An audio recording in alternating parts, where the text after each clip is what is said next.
SIR কে নিয়ে বিজেপিকে আক্রমণ অভিষেক বন্দ্যোপাধ্যায়ের। এরা নিয়ে এসছে এসআইআর, মানুষ গণতান্ত্রিক ভাবে করবে এদের বিরুদ্ধে এফআইআর। এসআইআর নিয়ে তৃণমূলকে নিশানা শুভেন্দু অধিকারী। सेमीफाइनल एसआईआर থেকে বাদ চলে গেছে 58 লাখ। ये तो पहले झांकी है, अभी काशी मथुरा बाकी है। এসআইআর হলেও তৃণমূলের আসন বাড়বে, চ্যালেঞ্জ অভিষেকের। 2021-এ তৃণমূল জিতেছিল 214, এবার একটা হলেও আসন বাড়বে। জয়ের লক্ষ্য, পরিবর্তনের সংকল্প। চাঁচলের সভা থেকে হুঙ্কার শুভেন্দুর, বললেন 4 মাস পর বিচার হবে তৃণমূল কংগ্রেসের।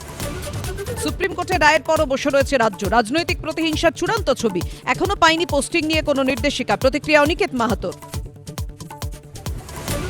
মন্ত্রী চন্দ্রনাথ সিংহ তার পরিবারে 3 কোটি 60 লক্ষের সম্পত্তি বাজেয়াপ্ত করল ইডি। বোলপুরে 13টি জায়গায় মন্ত্রীর 4টি ফ্ল্যাট, বিপুল পরিমাণ জমি বাজেয়াপ্ত। বদলা চাইলে বদল করতে হবে, এপ্রিলে বিরোধী দল হবে তৃণমূল। মালদার সভা থেকে সুর চড়ালেন শুভেন্দু অধিকারী। ঘণ্টাখানেক সঙ্গে সুমন, রাত 8টা।